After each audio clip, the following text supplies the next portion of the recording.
This is Bruce Whitfield's Business Week. It's powered by Capitec, the business bank for everyone. Business without the boring bits. It's a brand new weekly wrap of only the most important stories from the world of business, money and finance in partnership with News 24. And each week we will share with you just what you need to know to help you understand and better navigate a deeply complex, confusing and uncertain world. Money, markets, megalomaniacs and everything in between. Today, we've got the former Anglo-American chief executive, Mark Cutifani, on how to get politicians to do what we expect them to do. Plus, Warren Ingram will take us on a step-by-step journey to financial freedom. We do it just one thing at a time. Bruce Whitfield's Business Week, it's a podcast that respects your time as well as your intelligence. All you need to know about what's happening right now and what is the one thing that really matters not just this week, but a year from now. Now, we do want to hear from you, so send us a voice note, a short one, please. No more than 20 seconds. Consolidate your thoughts, all of your questions, your comments to our dedicated Business Week hotline. The WhatsApp number 072 562 3179. Welcome to Bruce Whitfield's Business Week in partnership with News 24. Business without the boring bits. Well, each week I'll be joined by a senior member of the News 24 team to identify the one thing in the news that you need to be paying attention to. There is so much information in the world. Most of it is irrelevant noise. Very little of it actually matters, no matter how scary it sounds.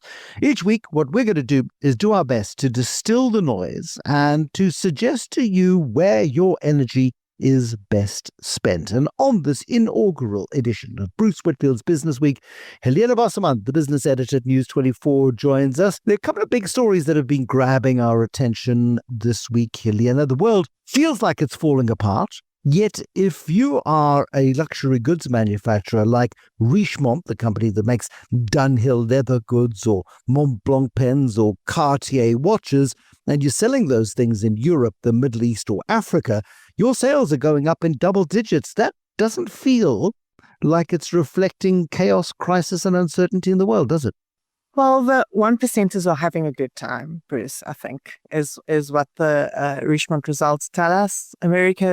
Europe looking very strong, double-digit growth, as you said, a couple of quarters now, in Europe especially. Richmont's really doing well, especially in the jewelry department.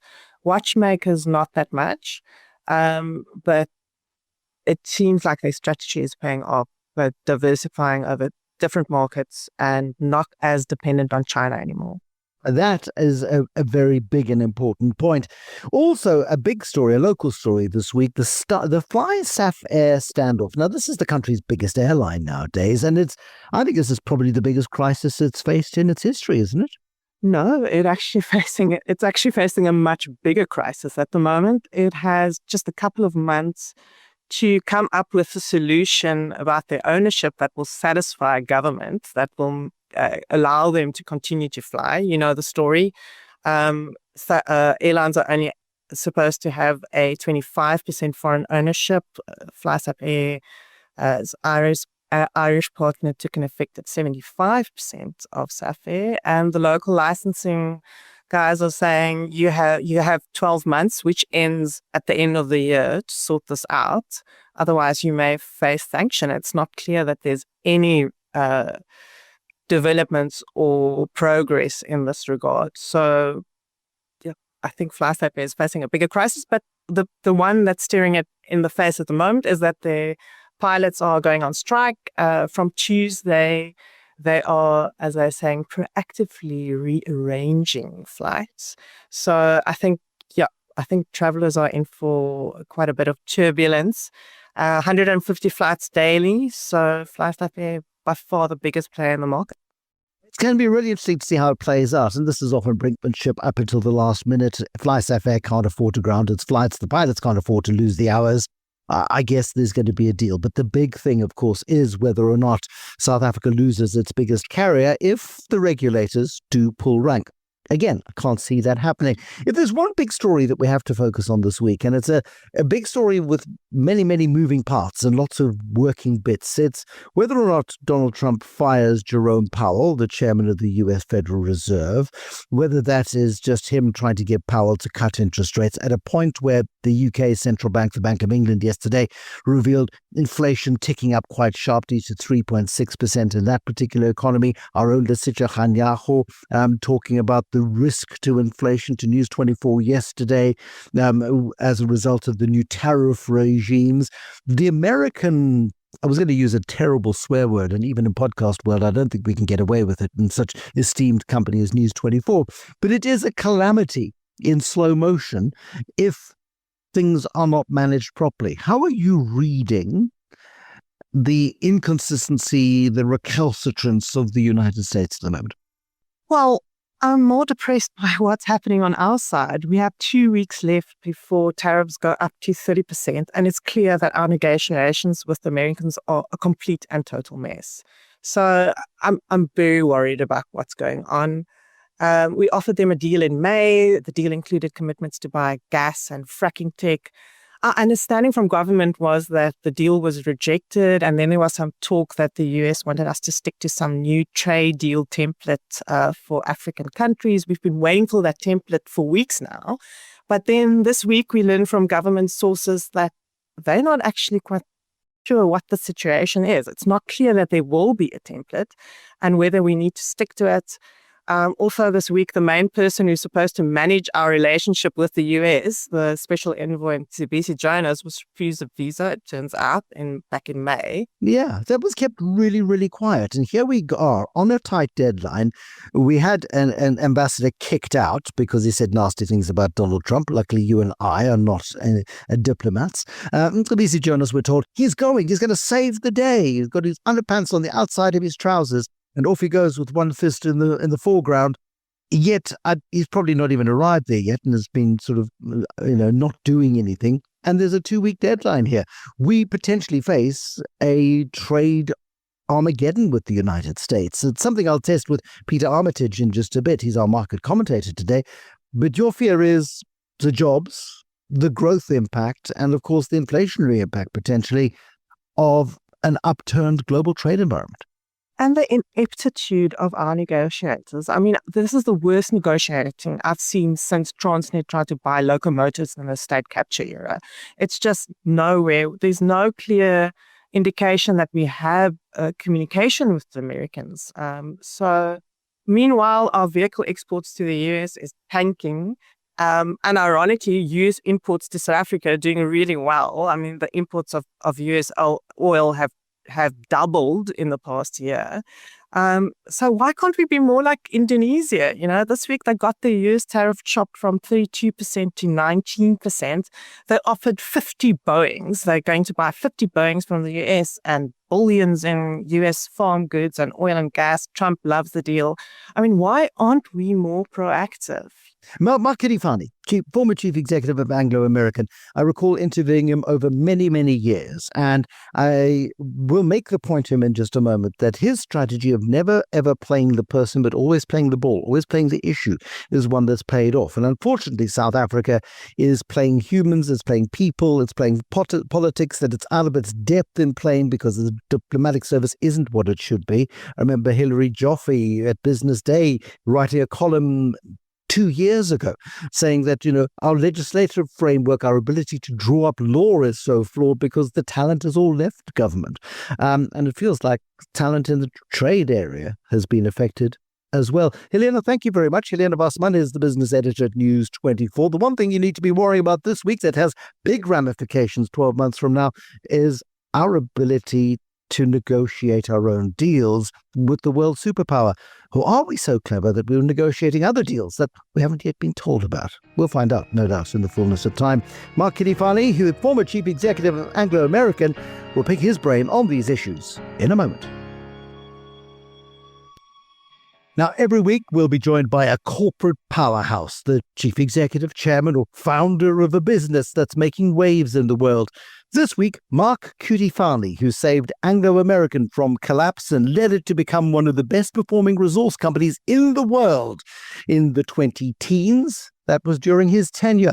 Now preparing to step down as chairman of Vale, the biggest iron ore producer in the world. Well, I caught up with him in London this week and asked him what the state of the world is and how South Africa can box smarter in a world that really no longer makes sense. If I'm giving feedback to politicians, the one thing I would say is we had a dominant power in the US for many, many years. That's changing. We have a multipolar world where countries that can be flexible and understand how they've got relationships across a number of jurisdictions are probably going to be the ones that do best, because the US will be attractive in some respects. For example, Australia's relationship with China as a trading partner, absolutely key, and they've been beneficiaries of the China miracle for many years, and you can't afford not to keep a relationship with China. So being flexible across those jurisdictions, I think, is the real challenge for politicians. So if you said to me, well, what about South Africa?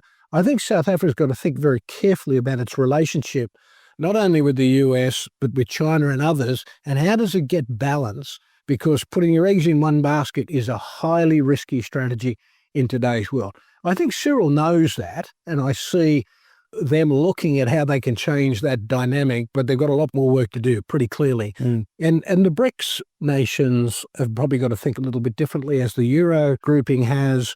I think they've got to all be a lot more flexible and try and be open to where these things develop. You look how Modi's played it in India. He is playing all games all the time. Even Kenya has been playing it more smartly than most. Well, if you're a resource company or a resource country, having people bid for the resources, it's great, and making sure that you get benefit to the country is a good place to be. But don't overplay your hand. You've got China on one hand and the US on the other starting to bid for assets. Who will invest long term and give the country the best benefits of the way you've got to think about things? And I got asked by someone in the US, how do we compete with China? I said, well, why don't you ask a country, and I named a particular country. I was at the London Indaba. Why don't you ask them, what are they looking for, or those local communities? And it's amazing how clear they are in what they need. They say, need some investment, but we'd like you to help us with health, education, and other critical infrastructure. We know you've got to make a return. That's okay, but we'd like to see how we balance that. And your social strategy is probably your great strength compared to the African experience with the Chinese. So use it and let them tell you how much and where you weight things. And in my experience, that's how we've done exceptionally well as Anglo in Africa, or even in Anglo Gold. I tell the story when I was at Anglo Gold and they had the military coup, and we had 5 guys with AK-47s come up to the gate and say, we want the gold, we think you're stealing it. The community stood between us and the guys with the AK-47s and said, hold it. These guys have kept the power plant running. They're providing water. They actually help us with roads. The community's grown. And there was a list of things they talked about. The last point was a really important one. They said, if our women have a difficult pregnancy, these guys actually bring them into the first aid station and help us. And with child mortality being so important, when these guys heard that part of the story, that was the end of the conversation. They walked away. It's a license to operate, isn't it? I mean, it isn't Milton Friedman anymore. It's the business of business isn't just business anymore. The business of business is involvement in communities and people. One of the great stories I talk about South Africa, in year 6 of my tenure, I got a phone call from the South African government saying we're dropping the foreign exchange control requirements that we put on Anglo because you went to London. And we'd been arguing that case for quite a while, but we said we understood the history, we understand why you're not happy, but in the end, I got the phone call, I won't say who from, and they said, the reason we're going to change the rules back and give you more flexibility is you didn't treat us like idiots, you were respectful, you delivered on your commitments, you invested in the community. We can't argue against what you've done because you've done everything you said you'd do. We're now going to remove the controls because we also want foreign direct investment.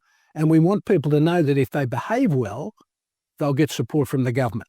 What my observation of you and the way in which, the limited way I've seen you operate, is you've never played the person. You were always absolutely crystal clear that you would never call out an individual. You would never point fingers, even in the darkest days of the maddest moments in South Africa's history in the last decade and a half. It was all issue-based. You would constantly go, this is wrong, we have to fix this issue, not fire that person to make it right. Yeah. Look, you try and do that. None of us are perfect, so I'd have my moments. But there was never a moment where it was about a personality. It was about the issues. And I think most importantly, we took the time to understand the history, and we were trying to be respectful of everyone in that conversation. And I got to know the Archbishop Mahoba, a whole range of social players who helped me understand the big issues in the community and the government, and Gwedi and those guys who were very direct and tough. But if they saw you genuinely trying to address the issues that they were worried about, they were very supportive. So I found South Africa a good place to work. One, people told you what they thought, so they were direct. And they also appreciated direct, honest, open, transparency, working together. Then I think it was one of the best places I've ever been in terms of working relationships. Tough, but also very constructive. You've not been directly involved in South Africa for some time. What's your assessment of the way it's working now? A lot of South Africans really, as it goes in the cycles, despondent about the present and therefore the future. The resilience of South Africa is one of the things that amaze me. I think the fact that issues of Transnet, Eskom, you're wrestling those issues, I see progress. It needs to be quicker. I understand the complexity. Businesses need to be part of that solution. I still think there's a lot more that can be done. But one of the things that really impressed me was through COVID. When we had the first 2 weeks where we argued, and Gwedi and I had a few moments, but at the end of the first 2 weeks, we all agreed, business, government, everybody needed to come together. It was the best response to COVID I've seen of any country in terms of working together. And so for me, that was emblematic of the South Africa I know and people's willingness to work the problems. So I think there's a lot more that can be done. I think from time to time we lose that a bit. But if we stick with that mantra of working together and creating that rainbow nation everybody believes is possible, what's your purpose? I think South Africa will get there. That's the former Anglo-American chief executive, Mark Cutifani. Play the issue, not the person. Collaboration is better than confrontation. You don't always get what you want, but if you box smarter, not harder, you'll have more wins than going in for the kill. Good lessons in politics, in business, and even at home, really.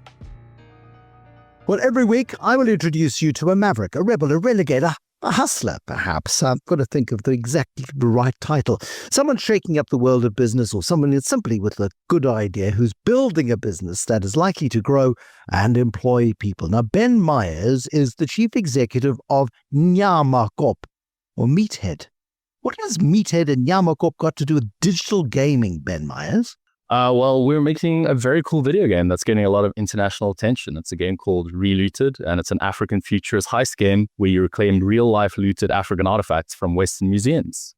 We need to explain this in a bit more detail here, Ben. It's a game that you launched in LA last year. It's taking the world by storm. Relooted, the origins of it come from you visiting London, your mother going to a museum and saying, Ben, build a game that gets people ancient artifacts back in their own countries. Yeah, we haven't even launched it yet. We just announced it in Los Angeles a few weeks ago. And yes, it goes back to late 2017. Went on a visit to London with my parents. I didn't actually go to the British Museum, but my mom did. And then we met up for dinner in the evening, and she was fueled with rage and incensed because she had just seen what is called the Nearad Monument, which is the entire front of a building that was moved brick by brick from the south of Turkey into the British Museum. And she said, you should make this into a game. And I could never figure out how to make moving one building out of another building fun in gameplay. So very quickly I was like, okay, well, looted African artifacts, we've been talking about that on the continent for a long time. That makes a whole lot more sense. And we always had the theory that this idea would resonate with the African diaspora, all 200 million people outside the continent, but also just the global south in general, because a lot of the global south, from South America to all over Asia, have had a lot of their artifacts stolen too. So is there a new adaptation of the game? Because your first version is all about African artifacts, but I can see a Middle Eastern version, I can see a Latin American version, I can see a Southeast Asian version, or is there a global version at play? What's the plan? We would, if the game does well, we'd love to do DLCs from different regions exploring that, because there's so many different ones. Like India has a bunch of artifacts, Brazil, South America, and we've had a lot of people online asking for that thing, being like, why stop at African artifacts? And I'm like, I think African artifacts, probably the scale of it is a lot bigger than the rest of the world, but we'd love to do that. Even like Native American artifacts have ended up in the British Museum as well. So it's really a story that resonates with a lot of people around the world, and we'd love to keep exploring that as much as possible. How are you going to make money out of this? Well, we sell it for a premium on these storefronts for, we're not quite sure what the price is, somewhere between $15 and $30. And at the moment, that's why we've announced it, to start building up what we call wish lists, so that, you build up all these wish lists and then people get notified when the game comes out, and then hopefully they buy it. And then obviously with a title such as this getting so much attention, you can definitely look at expanding into other media as well, TV and film, comic books, sort of just really trying to make use of the IP as much as possible. But the core thing is it's a premium product bought on a storefront by anyone in the world online. Anyone who doesn't understand gaming might imagine Ben Meyers sitting in his laptop in his underwear, midnight, coding away. But you've effectively got an African union of coders sitting in their underwear, possibly all over the continent. But you've got about 6 or 7 different countries involved in this. How has that been from a development point of view, connectivity-wise, creativity-wise, politically even? How's it worked out?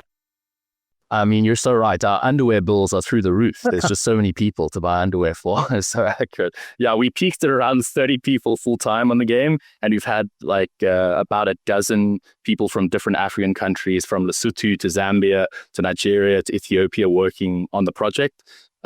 And then we have this amazing voice cast as well, with accents all over the continent. So it's been this really pan-African project, which is appropriate because these artifacts that have been looted are from all over the continent as well.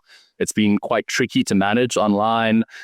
Different countries often have different infrastructure abilities. Someone will be like, oh, I've got no electricity today, I have to go to the coffee shop.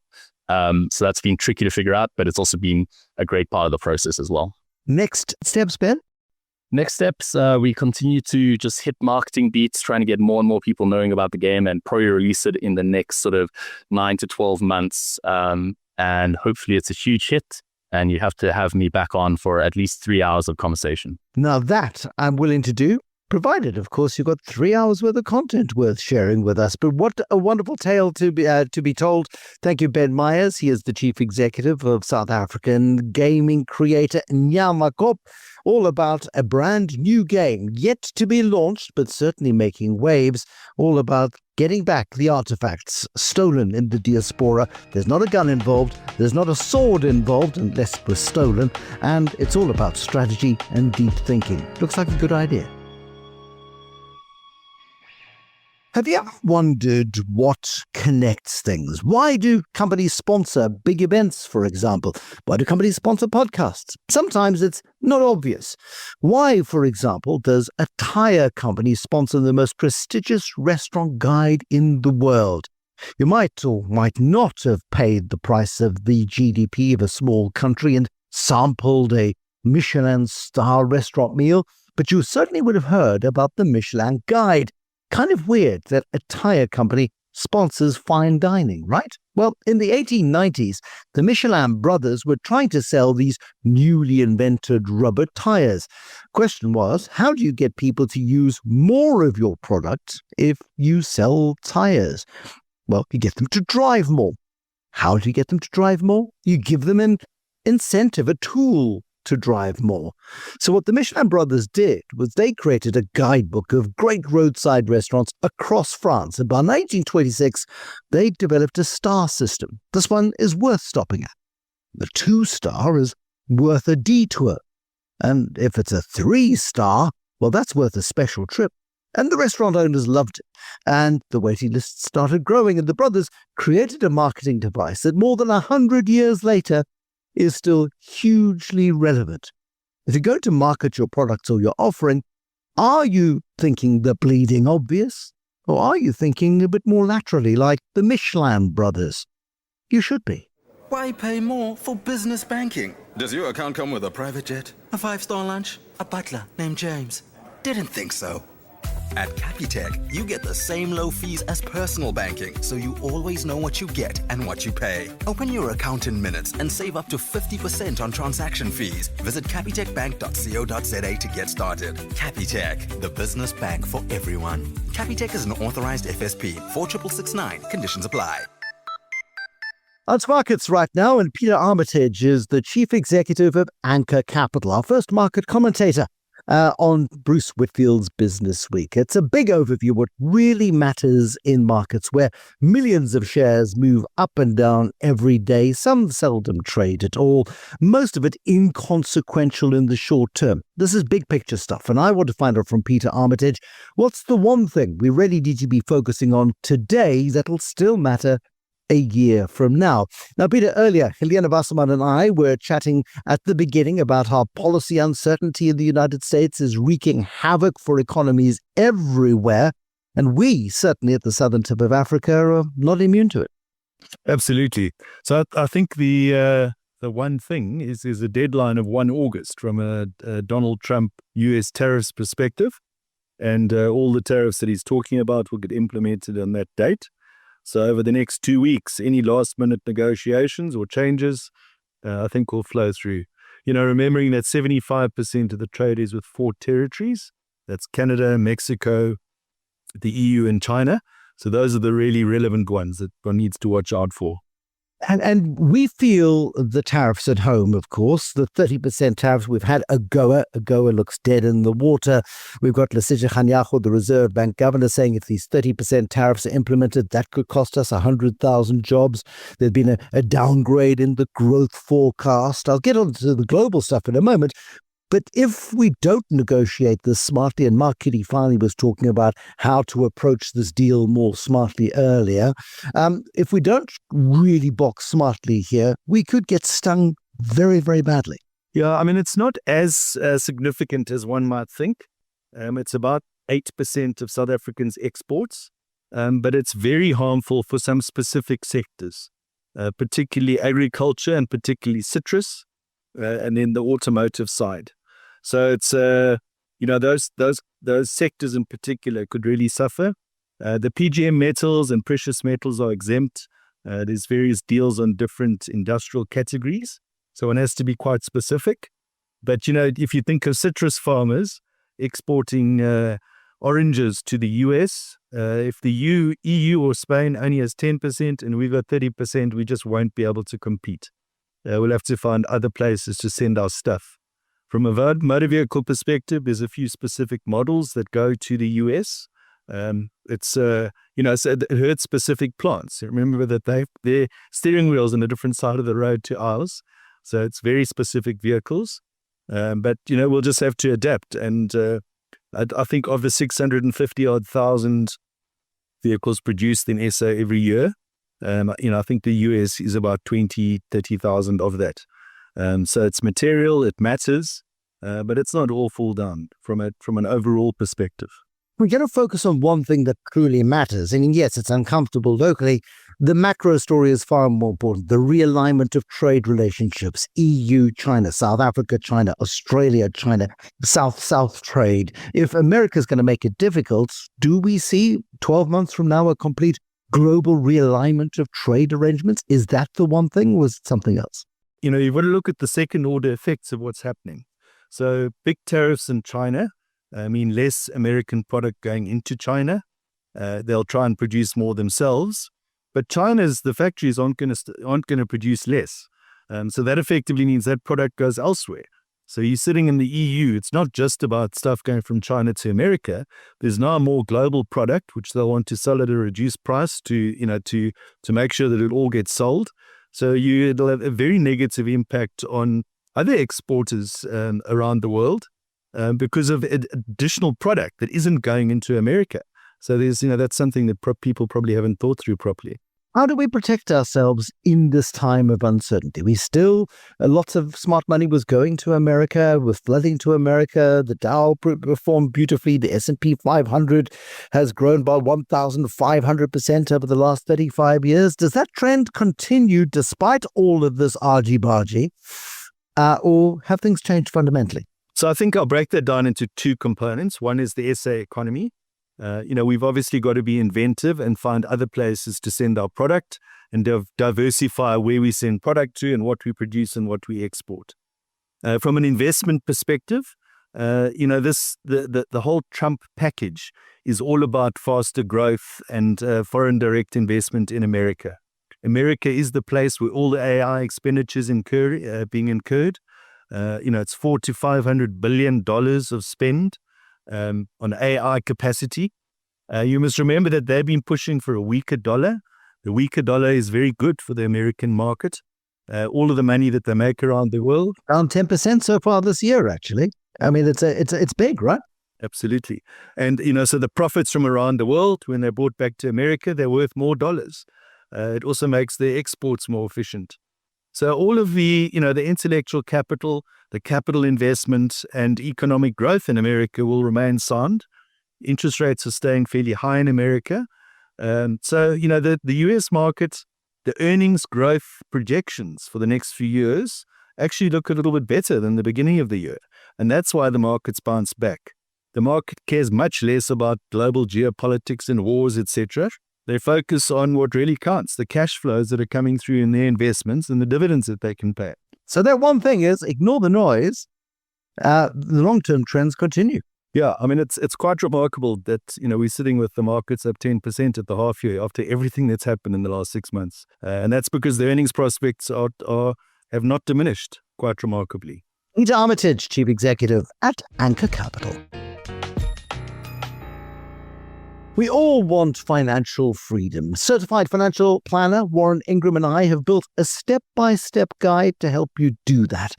3 minutes a week, there or thereabouts, and we'll give you just one action you need to take each week.